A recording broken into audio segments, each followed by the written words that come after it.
अम्मा, तुम परेशान बिल्कुल ना हो, मैं दवा लेकर आ रहा हूँ। घबराओ नहीं, मैं बहुत जल्द वैद्यराज के पास जा रहा हूँ और उनसे दवा लेकर आ रहा हूँ। इतना बोलकर हरिया तुरंत घर से निकल जाता है, लेकिन उसके जेब में एक भी रुपए नहीं होते। इसलिए वह अपने दोस्त मनोज के पास जाता है और मनोज से कहता है, भाई मनोज, अम्मा की तबीयत बहुत खराब है और मेरे पास एक भी रुपए नहीं है कि मैं उनके लिए दवा ले सकूं। अगर तुम्हारे पास कुछ पैसे पड़े हों तो मुझे दे दो, मैं अम्मा के लिए दवा ले लूं। अरे भाई हरिया, घबराओ नहीं, मेरे पास कुछ पैसे हैं और तुम दवा लाने अकेले नहीं जाओगे। अगर वो तुम्हारी माँ है तो मेरी भी माँ है, उनके हाथ का बना खाना मैंने भी खाया है। इतना बोलकर दोनों वैद्यराज के पास जाते हैं। तुरंत घर वापस आते हैं। घर वापस आते ही देखते हैं कि अम्मा एकदम शांत होकर लेटी हैं, कुछ बोल ही नहीं रही हैं। अम्मा, अरे ओ, बोलो, मुझे डर लग रहा है, तुम बोल क्यों नहीं रही हो? अरे मनोज, देखो ना, अम्मा बोल ही नहीं रही हैं। अरे मनोज, बोलो कि अम्मा बोलें। अगर अम्मा नहीं बोलेंगी तो मैं अम्मा से बात नहीं करूंगा। भैया हरिया, अम्मा अब इस दुनिया में नहीं रही। अम्मा जितने दिन के लिए यहाँ पर आई थी, अम्मा का उतना दिन पूरा हो गया। हरिया, अब हम सब कुछ नहीं कर सकते। ऐसा मत बोल मनोज, बोल दो कि ये बात झूठ है, मुझे विश्वास नहीं हो रहा है। अम्मा, तू हमें अकेला छोड़कर क्यों चली गई? अकेले मैं क्या करूंगा, तुम ही बताओ। हरिया के इस तरह रोता सुन आस पड़ोस के लोग इकट्ठा हो गए और फिर हरिया को समझाने बुझाने लगे। और फिर थोड़ी ही देर बाद हरिया के अम्मा का अंतिम संस्कार करवा दिया गया। अब हरिया पागलों के जैसे गांव में घूमता, किसी से कुछ। धीरे धीरे समय बीतता गया। दोनों दोस्त साथ घूमते और काम की बात करते। ऐसे करते करते सालों बीत गए और फिर दोनों की शादी हो गई। दोनों के शादी होने के बाद दोनों के ऊपर जिम्मेदारी बढ़ी और जिम्मेदारी के कारण दोनों के दोस्ती में तनाव हो गया और फिर आखिरकार एक दिन दोस्ती टूट ही गई। दोस्ती टूटने के बाद दोनों छोटा मोटा काम करते, लेकिन उससे घर नहीं चल पाता था।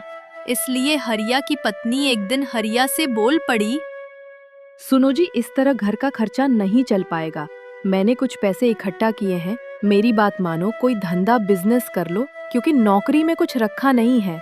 जब तक शरीर में जान है तब तक नौकरी अच्छी लगती है और किसी की चार बातें सुनकर काम करना अच्छा नहीं लगता। इसलिए मेरी बात मानो, पैसे लो और कोई अपना काम करो। हाँ, बात तुम्हारी ठीक है, पर कौन सा काम करूं मेरे समझ में नहीं आ रहा है। ऐसा करो, तुम मेरे साथ बाजार चलो और वहाँ पर देखो, जो हमें अच्छा लगेगा उसी को हम कर लेंगे, ठीक है? अब मेरे साथ बाजार चलो। इतना बोलकर दोनों बाजार की तरफ निकल पड़े।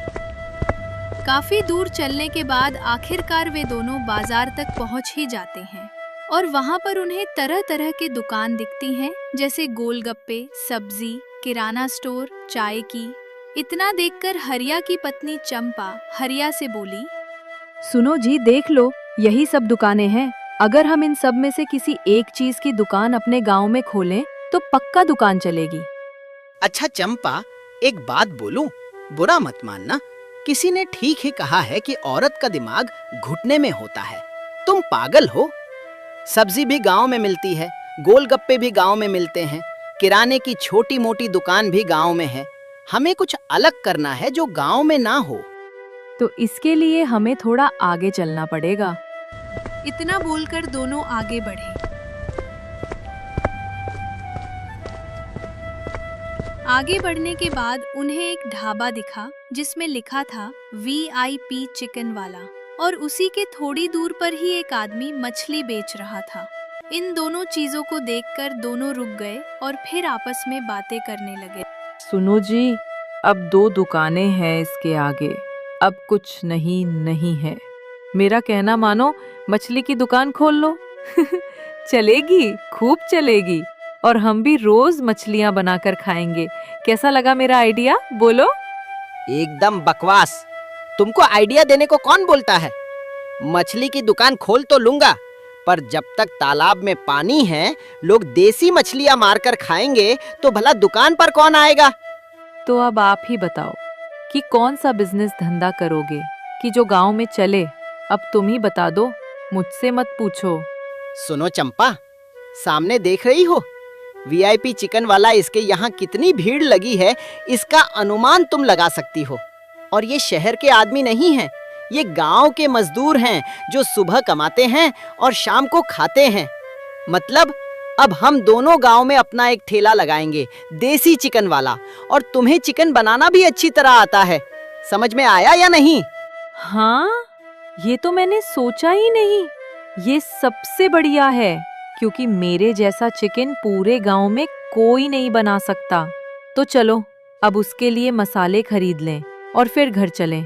सुबह उठते ही तुम सलीम के पास जाना और चिकन लेकर आना, फिर मैं बनाऊंगी। इतना बोलकर दोनों दुकान पर चिकन के मसाले खरीद लेते हैं और फिर अपने घर चल देते हैं।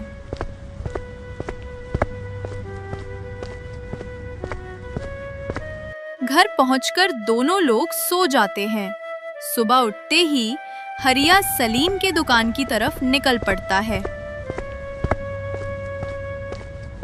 सलीम के दुकान पर पहुंचकर हरिया सलीम से कहता है, अरे सलीम भाई, आज मुझे 5 किलो चिकन चाहिए, क्या तुम मुझे अभी दे पाओगे? अगर दे सकते हो तो ठीक है, नहीं तो मैं दूसरे दुकान पर जाऊं। सलीम 5 किलो चिकन सुनकर सोच में पड़ जाता है कि भला 2 लोग 5 किलो चिकन कैसे खा सकते हैं। हरिया भाई, बुरा मत मानो तो एक बात पूछूं। 5 किलो चिकन तुम किसके लिए ले जा रहे हो? क्योंकि 5 किलो चिकन 2 आदमी खा नहीं सकता, या घर पर कोई मेहमान आया है? अरे भैया, ये चिकन मैं दुकान खोलने के लिए ले जा रहा हूँ। आज से अब गांव में देसी चिकन के नाम से मेरी दुकान चलेगी। उस पर बनेगा अपने देसी रंग में चिकन। अब किसी को गांव से बाहर शहर की तरफ नहीं जाना पड़ेगा। अरे वाह, क्या बात है! खोलो दुकान, मैं भी शाम को आता हूँ खाने। और हाँ, आज ही नहीं, आप जब कभी भी मेरे दुकान पर आते हो तब आपको चिकन मिलेगा। मैं अभी तुरंत आपके चिकन पैक करवा रहा हूँ। सलीम 5 किलो चिकन पैक करवा देता है। फिर हरिया पैसे देकर 5 किलो चिकन घर लाता है।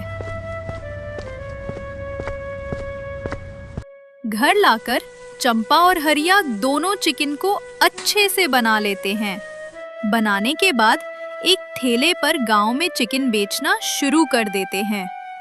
पहले तो थोड़ी देर कोई भी ग्राहक नहीं आता, लेकिन फिर कुछ देर बाद जब उस चिकन की महक गांव में गई, वैसे ही लोग ठेले पर आना शुरू हो गए।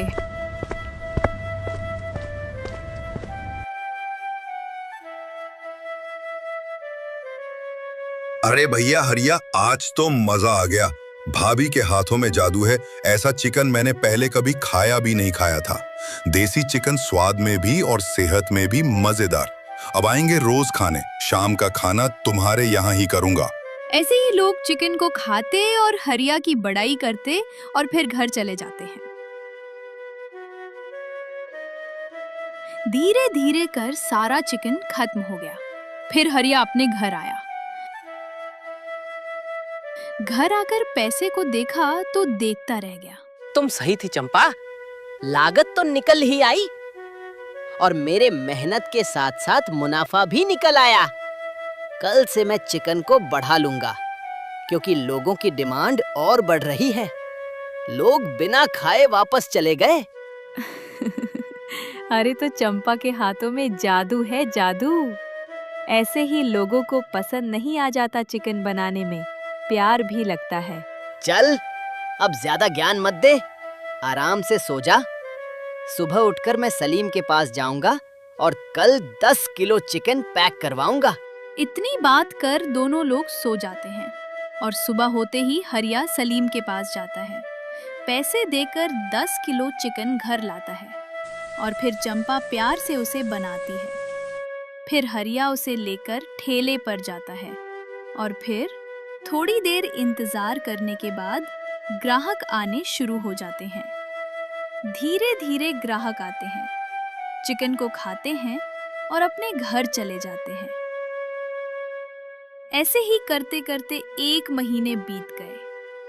हरिया अब अपना घर नया बनवा चुका था। फिर एक दिन हरिया ठेले पर खड़ा था।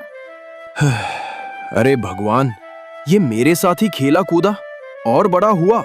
आज इसके पास नया घर है और मेरे पास वही पुराना घर। मुझे इसको इस तरह से ऊपर बढ़ता देख पता नहीं क्यों जलन सी हो रही है। अब मैं इसके धंधे को बर्बाद कर दूंगा। इतना सोचकर मनोज हरिया के पास जाता है और हरिया से कहता है, हरिया भाई, मुझे माफ कर दो। जो कुछ हुआ था मेरी पत्नी की गलती थी। मैं नहीं चाहता कि अपनी दोस्ती कभी खत्म हो। कोई बात नहीं मनोज, तुम तो मेरे भाई जैसे हो और अगर भाई गलती करे तो उसे छोड़ते नहीं हैं। तुम मेरे हमेशा अपने थे और अपने रहोगे। बोलो आज कैसे मेरी दुकान पर आना हुआ? हरिया भाई, दरअसल मैं काम की तलाश में इधर उधर बहुत भटका, पर मुझे कहीं काम नहीं मिला। तो सोच रहा हूँ कि मुझे अपनी दुकान पर रख लेते। थोड़ा ही पैसा देते हैं जिससे घर का गुजर बसर चल जाए। अरे पगले, इसमें कहने की क्या बात है? ये दुकान तेरी ही दुकान है। जब मन करे तब आना, जब मन करे तब जाना। जितने पैसे मन करे उतने पैसे लेकर चले जाना। मैं कभी तुमको रोकूंगा नहीं। इतना बोलकर मनोज वहां से चला जाता है और इधर हरिया सारे चिकन को बेचकर अपने घर जाता है और पैसे चंपा को दे देता है और फिर चंपा से कहता है, चंपा, एक बात बोलूं? बुरा मत मानना। आज मेरी दुकान पर मनोज आया था। उसने अपनी गलती मान ली है और मेरी दुकान पर काम करना चाहता है। तो मैं चाहता हूँ कि उसे अपनी दुकान पर रख लूं और फिर धीरे धीरे दुकान बड़ी कर लूंगा। हाँ, तो मुझे इसमें कोई दिक्कत नहीं है। तुम दोनों की दोस्ती थी, आज भगवान ने फिर मिलाया है, तो मैं मना करने वाली कौन होती हूँ। कोई बात नहीं, मनोज को काम पर रख लो। इतनी बात कर दोनों सो जाते हैं और सुबह होते हैं हरिया उठकर सलीम से चिकन लाकर चंपा को देता है। चंपा उसे प्यार से बनाती है। फिर हरिया अपना ठेला गांव में लगा देता है। थोड़ी देर इंतजार करने के बाद मनोज वहां पर आता है। हरिया मनोज को दुकान के बारे में समझाता है और फिर काम में व्यस्त हो जाता है। इसी समय का फायदा उठाकर मनोज हरिया के चिकन में जहर डाल देता है और फिर हरिया से कहता है, हरिया भाई, पता नहीं क्यों मुझे ऐसा लग रहा है जैसे मेरी तबीयत खराब होने वाली हो। मुझे बहुत बेचैनी सी हो रही है, तो मैं घर जाता हूँ। मनोज के इतना कहने पर हरिया मनोज को कुछ पैसे देता है और फिर उसे घर भेज देता है। ग्राहक इधर आ रहे थे और चिकन को खा रहे थे। थोड़ी ही देर में पूरा चिकन खत्म हो गया और फिर हरिया अपने घर गया। घर जाकर दोनों लोग सो जाते हैं और सुबह होते ही जब हरिया उठता है तब देखता है कि उसके घर के सामने मुखिया और 2-4 आदमी इकट्ठा रहते हैं। इस तरह मुखिया को घर पर आते देख हरिया डर जाता है और डर के मारे कहता है, मुखिया जी, आप अचानक से मेरे घर, क्या हुआ? कोई बात हो गई? बहुत बड़ी बात हो गई। तेरा चिकन खाकर सभी आदमी बीमार पड़े हैं। अभी थोड़ी देर में पंचायत होगी।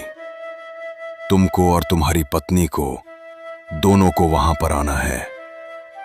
इतना बोलकर मुखिया वहां से चला जाता है और थोड़ी देर में पंचायत में पूरा गांव इकट्ठा रहता है, जहां पर मनोज भी आया रहता है।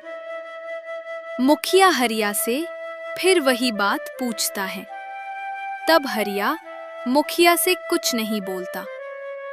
तभी उसकी पत्नी चंपा मुखिया से कहती है, मैं अब सब समझ गई कि चिकन में क्या हुआ था। जब दुकान खुली तब मनोज दुकान पर काम करने आया था और उसी ने मिलावट कर दुकान से चला गया। क्यों रे मनोज, सच सच बताओ, तूने चिकन में क्या मिलाया था? मुखिया जी, क्या बात कर रहे हो? मैंने कब कुछ मिलाया था? अगर मुझ पर विश्वास ना हो तो हरिया भाई से पूछ लो। मनोज इतना कहते ही गांव का दुकानदार बोल पड़ा, अरे चुप कर मनोज, तूने ही तो मुझसे मूस मारने की दवा लेकर गया था। अब मेरे समझ में आ गया, चिकन की मात्रा ज्यादा थी इसलिए लोग बीमार पड़े, नहीं तो मर जाते। इतना कहने पर मुखिया को समझ आ गया कि मनोज ने चिकन में जहर मिलाया था। हरिया, इसने जो गलती की उसकी सजा इसे मिलेगी, पर तुम बताओ उसे कौन सी सजा दूं, क्योंकि इसने तुम्हारा नाम बदनाम किया। अब तुम जो बोलोगे मैं वही सजा उसको दूंगा। मुखिया जी, मैं मानता हूँ कि मनोज ने गलती की है, पर मनोज मेरा दोस्त नहीं, मेरा भाई है। इसलिए मैं आपसे निवेदन करता हूँ कि मनोज को माफ कर दीजिए। हरिया की इतनी बात सुनकर मुखिया मनोज को माफ कर देता है। इस तरह मनोज को अपनी गलती पर पछतावा होता है और हरिया से माफी मांगकर दोनों लोग फिर से अच्छे से रहने लगते हैं।